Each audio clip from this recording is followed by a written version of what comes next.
Development Executive at Memo Pundits. I am the moderator for today. Before we begin, I request everyone to switch off their mics and camera. For today's session, we have the second Surana and Surana Army Institute of Law team with us for the Mood Show 12. So I would like the speakers to introduce yourself to the audience one by one. A very good evening. My name is Asmita. I am currently doing my third year in BBA LLB at VIT School of Law, Chennai. And I've participated in close to 5 moot court competitions, including the one we're talking about today, Surana and Surana, and all in the capacity of the speaker. That's about it. Hi, good evening, everyone. I'm Nivedita. I'm also a third year BBA LLB student from VIT School of Law, Chennai. I've participated for 4 moods, including Surana and Surana, and all in the capacity of as a speaker. Yeah, that's it. Thank you. Hi everyone, good evening. My name is Archa Shashikumar and I'm a second year law student, BALB student in VIT Chennai. I've participated around like 3 moods, including the one we're talking about today, Surana and Surana, and all as a researcher. Thank you guys for your wonderful introduction.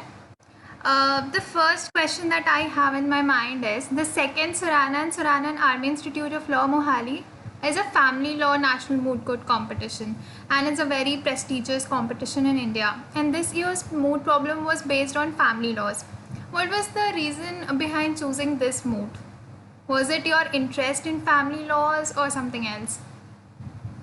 I think there were a couple of factors, the most important one being the proposition in itself, because initially myself and Archa here, we quite had our reservations for the problem because initially, at least in my opinion, I thought in the starting we should do it something related to constitution or something much simpler.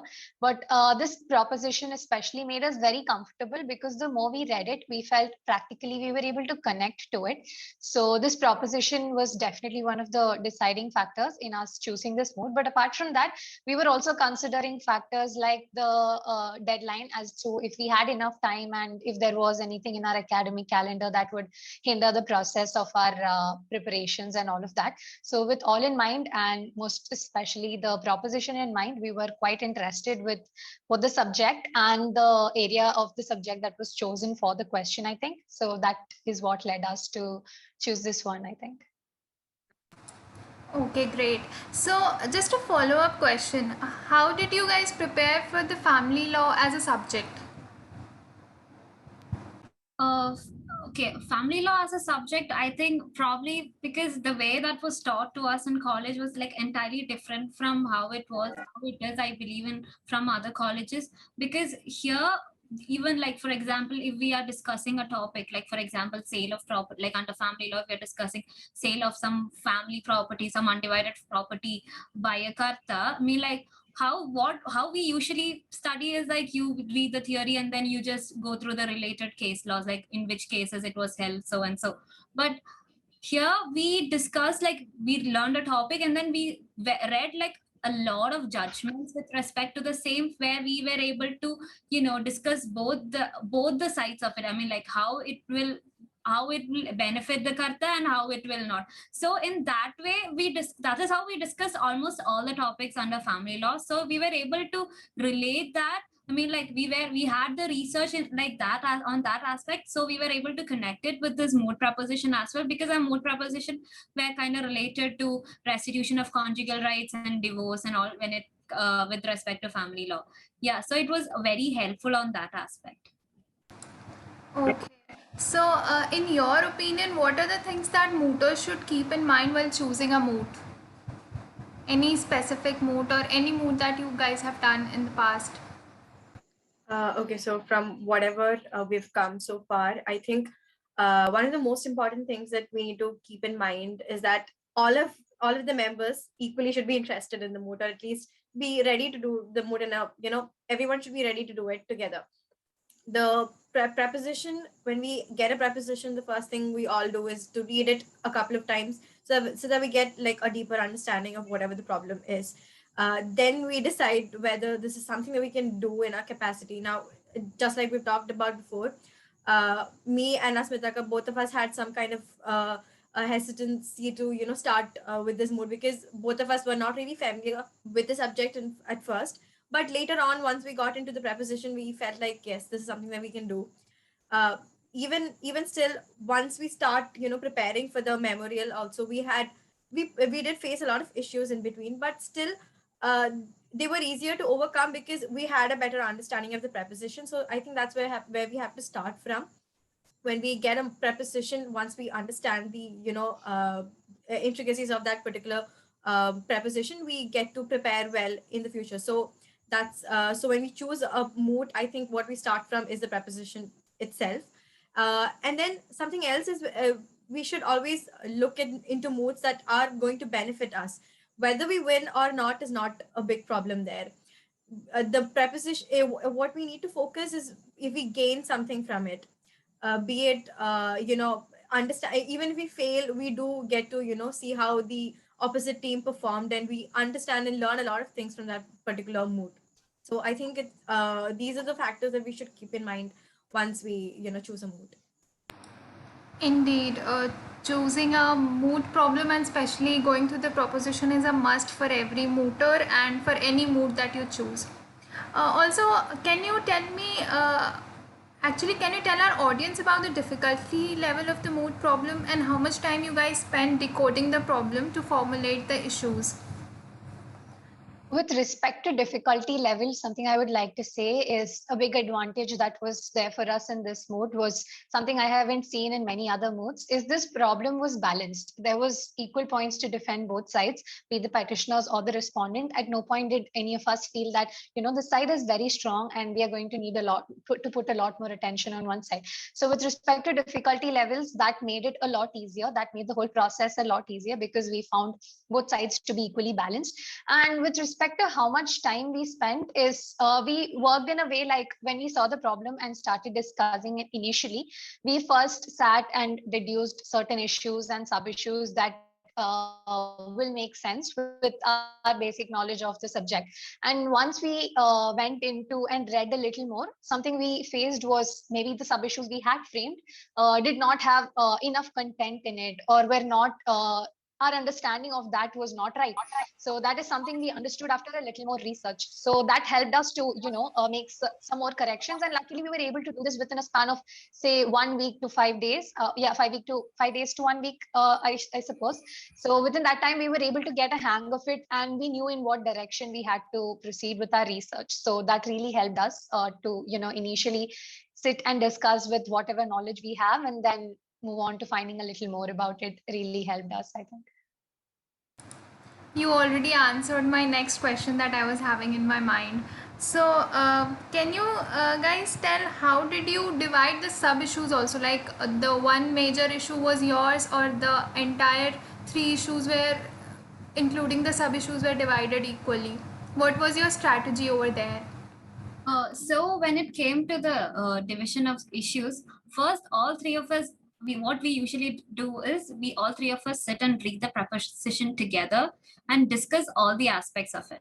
And then when we go to the issues, all three of us again do a basic research on all the issues that's there in the preposition, and then we all of us together try to come up with some ideas or some breakthrough, and then we read the preposition and issues again, and then depending upon the comfortability, like whichever the person has like an upper hand, or if Asmita is having an upper hand over a particular issue, then obviously she will do that. She will take up that issue, including the sub issues, and then she will prepare both the respondent and the petitioner side as such. We technically didn't have like a proper division of work here because all three of us did everything. Like all of us equally put in the same effort, and that's how we basically did our entire research.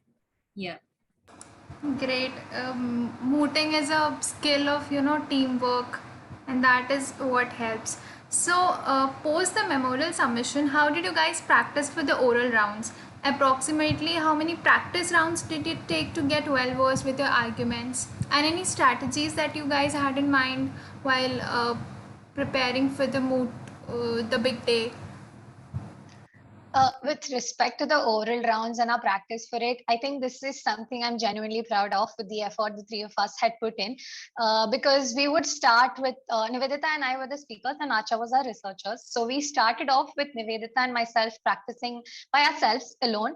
After which Archa comes in, we would do group calls and conference calls over the nights. And Archa would time us. She'll sit and listen to the 15-minute speech 10 to 15 times over and over again. So with that, something we got a good hang of is the time, how we will manage time if there is going to be an interruption, and how to finish within the time and reserve some time for rebuttal. All of this, we could get a good hang of that. But apart from this, that was very, very helpful were two important people. That is, one is our teachers, because they were also putting in a lot of their time and effort into asking us a lot of questions that could be asked, because that really helped us understand the kind of questions that will be brought. And we were also able to feel that in the moot rounds, because when similar questions were being asked, we were comfortable with coming up with the answer immediately.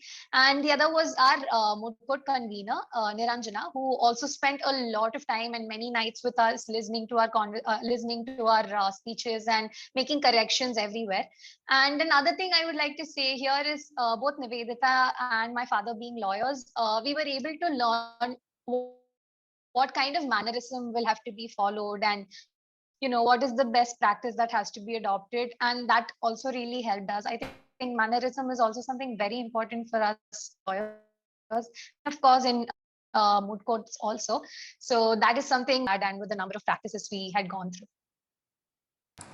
Great. A follow-up question here. Did you guys find any hurdle while practicing it online, since we haven't seen our colleges for the past 1 year?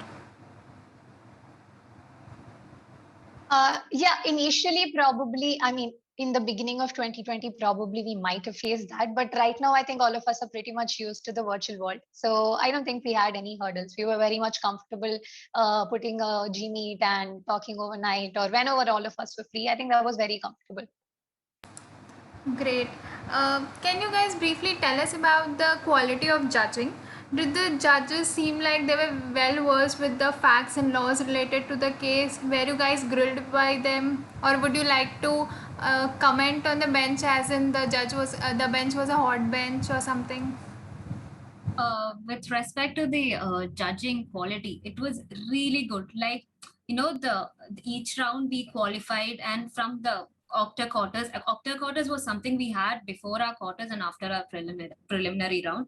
Like, from octa quarters to finals, the experienced judges, the judge each, like in each rounds we had like different judges, obviously, and then the experience of them kept on increasing. And from, I'm assuming, like for our octa quarters we had like associates from Surana and Surana, and for our finals, we had the partner of Surana, which is Vinod Surana, and the retired justices of Punjab and Haryana High Court also. And apart from that, like one of the judges were in fact an expert expert in surrogacy law, which was also one of our topic under this thing in our proposition. Like, all of the judges knew the facts of the case very well. I mean, like, we were in a situation where we couldn't even bluff. I mean, like, anything we say, which is, if we make up something or if you assume and say something, we are trapped. Like, they knew the facts in and out. So yeah, pretty much well versed, very experienced judges, and the way they gave us feedback was also pretty useful. I mean, like, they pinpointed everything that each speaker said, like how we can improve on us, like what should be worked upon and all those things. It was really great. I mean, like, the judges they chose were like really amazing and experienced judges, I should say that. Great. Before moving on to the next question, we have a question in our chat box from Aman Khan. He writes, I recently participated in a virtual moot court competition. Participation was experienceful, but when we saw the performance of the finalist team, we felt that we could also have done this. So how can we make strategy for a smart argument and rebuttal? Anyone of you who wants to take this question up? All right, I think I'll take the question. Aman, I think with all of us, we've all felt at some point that, this is a small mistake we have done. And, probably this is what has not taken us to the finals. And that is what has helped us also to work harder every next time. And that is, I think, should be the driving factor for all of us. I mean, all of us are relatively new to the mooting world also. So that should be the driving factor. And with regards to what should be the strategy, I think practice should be the strategy with regards to oral rounds. Ask yourself a number of questions. With every line you say, probably stop and think what can be questioned in every part of your argument. That is something that has helped me and has helped Nivedita here also. That is something all of us do together as a team. Every time we do an argument, we stop and ask questions at almost every part of the argument. And I think that is what has helped us to reach some point and be able to face questions with a little more confidence, because similar questions might have come up in our discussions itself. So in my opinion, the strategy is to practice and try to get better through your practices, if that helps. I hope Aman query is clear. So moving on with our questions. The next question I would like to ask is, was the moot well organized? Like, did you guys face any administrative hiccups during the entire moot process, from the registration to the completion of the entire moot? No, I think the mood was actually very well organized. The environment that they set up was very comfortable, and I think the coordinators from their side, they've all been very helpful. Any kind of glitch or technical issues that we've been facing, they've always been ready to help, and very quick in their responses, I would say. So that's one thing about the mood. And in all other aspects, I mean, regarding the feedbacks and all of that, the whole process was very organized. It's extremely different from what in real life we do. I mean, the virtual moot is a completely different setup. The breakout rooms and the separate sessions, all of that was very well organized for this moot, we felt. Great. So, would you guys recommend this moot for someone who is going to moot for the first time? Yeah, I think it also depends on personal interest to some extent. For us, all of us, we were interested in this mood. That's why we took it up. And the difficulty level as such, it's average, I would say. Like Asmita already said before, it's a balanced problem with issues on both the sides. There are certain, very big traps in on both the sides, as well as easy points to hold on both the sides. So in that way, being a balanced mood, this was very easier to understand. And family law as a subject, after having gone through the mood process, I felt it's an easier subject to understand compared to constitution, or something that has a lot more theories and a lot more intricate concepts that are related to them. But then this problem, I mean, when it comes to family law, it's a better understandable topic, or something that we can relate to easily, because it's something that goes around right in our families, or it's very something very close to our lives. So I think in that way, it's a problem that is understandable. So it is a recommendable mood. Great. So whoever is in his or her first year can definitely try. So the at as we have come at the end of the mood show, we would like each one of you to share one that great tip which you think can be helpful for the future mooters or the present mooters also. To start with, Asmita. All right. So something as a speaker I have understood over the moods is, do not try to rub the judges on the wrong side, because at some point you might feel that probably the judge is not as well versed with the facts as it is expected, or at some point there is a possibility that you will feel what you are saying is right, but there is always a way to say it, and sometimes it will, if it pisses them off, it very evidently shows on your mark sheets, unfortunately.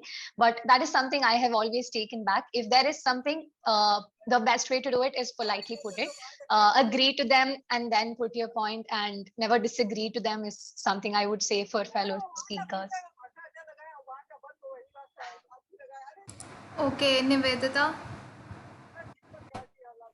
Yeah, one feedback that I still follow is that, like, this is what I got when we were doing our Surana and Surana finals, like the presence of mind, that plays a very important role. Like, for example, even if you don't know the answer, the judges might have asked the same question to the other side.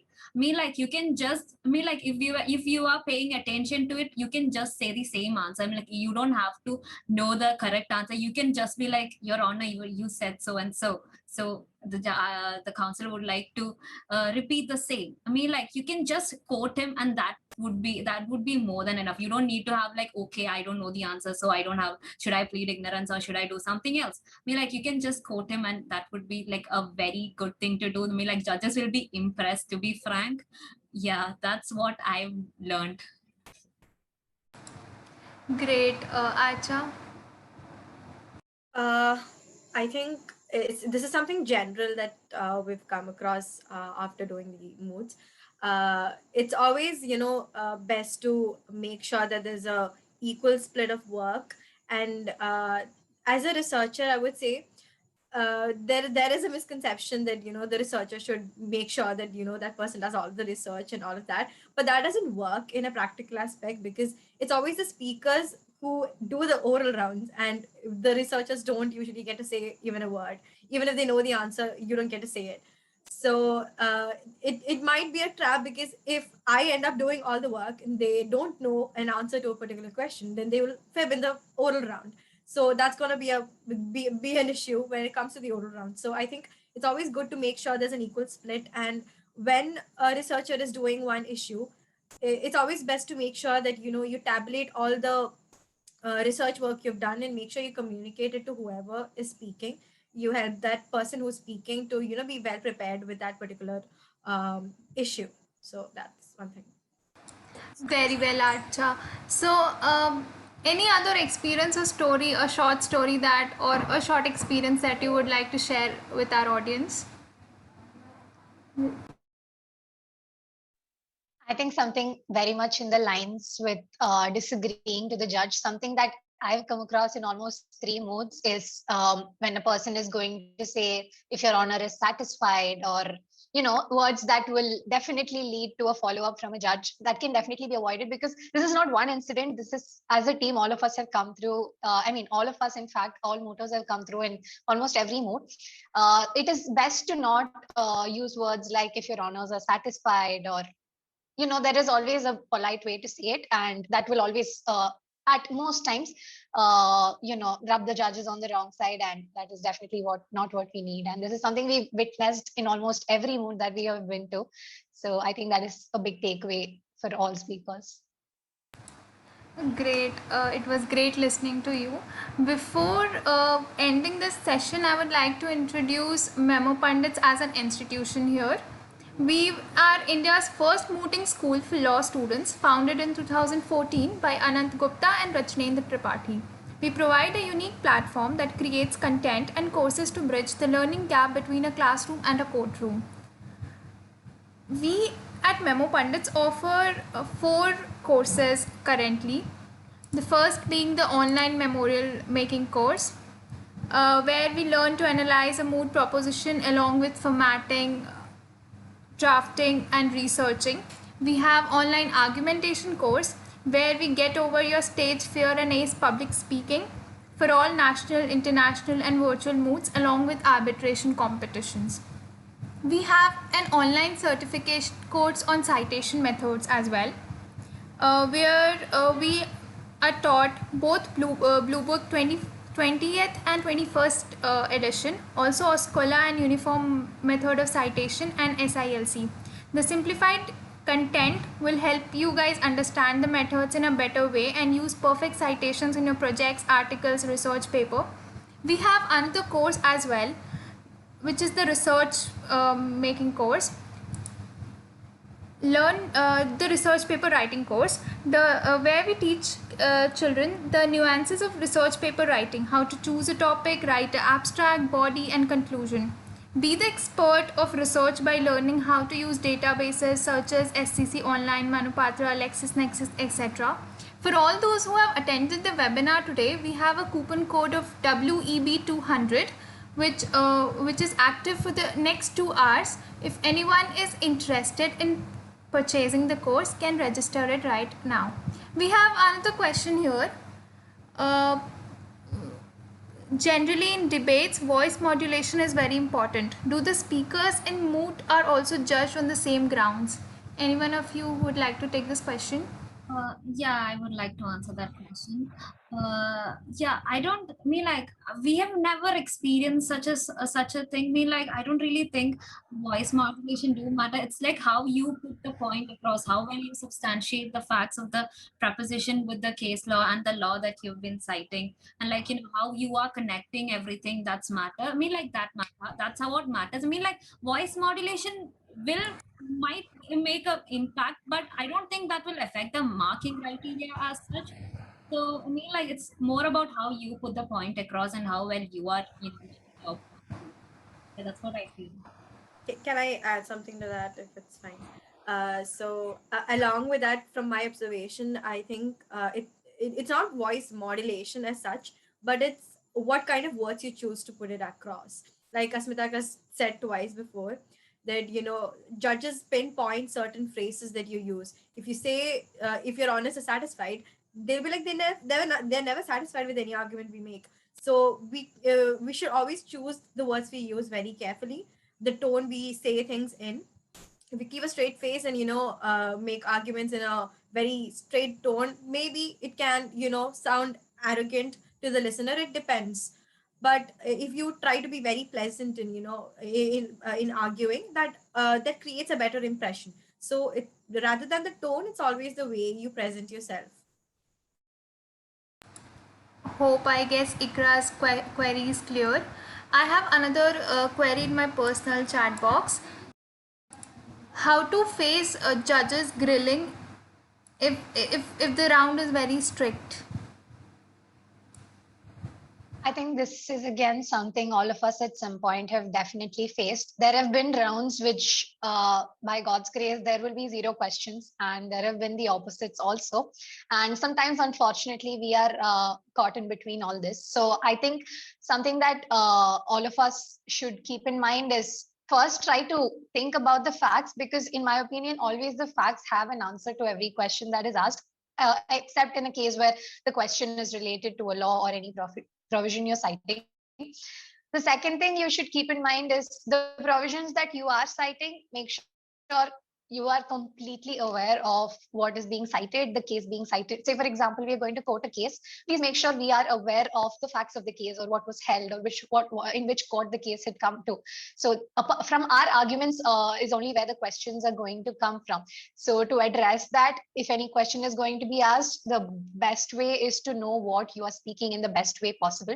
And in some scenarios, it might happen that you have no clue, absolutely no clue about the question whatsoever. How much ever you think or how much ever time you're going to take, you are not going to get an answer.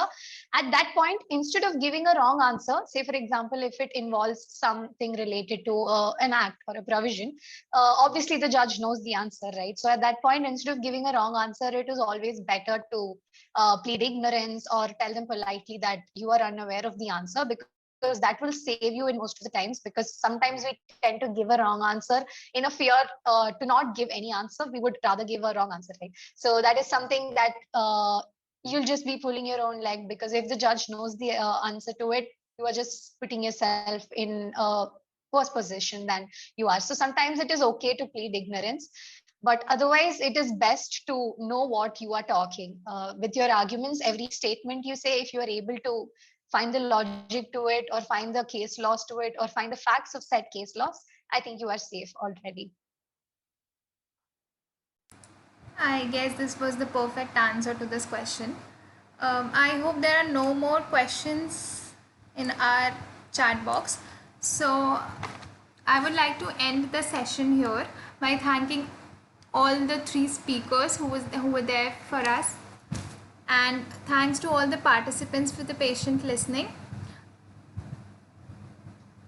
I think before we'd like to conclude, on behalf of myself and my team, we would really like like to thank Memo Pandits, Palak and Pratyaksha for coordinating the whole event and being helpful throughout. And one more thing, if I can add here, Memo Pandits is doing a great job both with respect to courses and with respect to the mood show, because recognizing people like this definitely gives us itself a motivation to do better the next time. So a big thanks to Memo Pandits for what they have been doing. Thank you. It was a pleasure hosting you guys. Thank you.